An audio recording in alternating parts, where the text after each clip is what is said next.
তারপরে বিশালগড় যে আমরা মেন যে হেড অফিস কারেন্টের ওইখানে গেলাম। যাওয়ার পরে প্রথমে লালসিমরা কারেন্ট অফিসে কল করছি। ওইখান থেকে তারা 2-3 জন লোক আইসে সামনে একটু ওইখানে ঘোড়ার মধ্যে টাইট দিয়েছিরা গেছে গা, ঠিক হয়ে গেছে গা, ঠিক হয়ে গেছে গা। এরপরে তারা ঠিক করে গেছে, কিন্তু ঠিক হয়েছে না। আমি আবার গেছি বিশালগড় ইলেকট্রিক অফিসে গেছি, গিয়ে ইসডুর সাথে কথা বলছি। ইসডু কয় যাও, এখন যাও, তোমার কারেন্ট ঠিক হয়ে যাবো গা। গেলাম, আইসে না। আবার 2 দিন পরে গেছি অ্যাপ্লিকেশন লইয়া, ইসডুর লাগে গিয়া বইয়া কথা কইলাম। এখনো গেছে না, ঠিক কত অফিসটা বোঝানি কি করে কইয়া যাও, অখন যাও, অখন যাইতেছে কারণ আমি স্যার অ্যাপ্লিকেশন লাগবো নি, না অ্যাপ্লিকেশন লাগতো না, আমি এখন লোক পাঠাইতেছি। এখন কইতে কইতে আজকে 1 সপ্তাহ হয়ে গেছে, এখন পর্যন্ত লোক আইসে না। আমার বাতিজা পরীক্ষা আছে, পড়তে পারতেছে না কারেন্টের লেগা।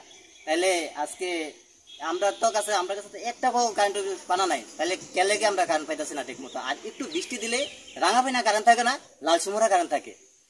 কি কি কাজ করতেছে হেরা? আর এইচডু তাই কি কাজ করতেছে? তাই কি বই বই অফিসে ঘুমা? তাই গভর্নমেন্ট কি তাই এলাকানি বানায় রাখছে এখানে? মানুষের সমস্যার সমাধান দূর করতে পারতেছে না? তাই কে লেগে বই তাই কথা শুনে না তাই স্টাফ? যদি আমার কথা আর কি, এখন আমার লাইন যদি কিভাবে আমি ইমার্জেন্সি আমার লাইন লাগে, আপনারা ব্যবস্থা করেন। এটা হচ্ছে আপনার 4 নম্বর ওয়ার্ড, আগে 5 নম্বর আসলে এখন 4 নম্বর হয়েছে। চলিলাম 19 চলিলাম বিধানসভা কেন্দ্র।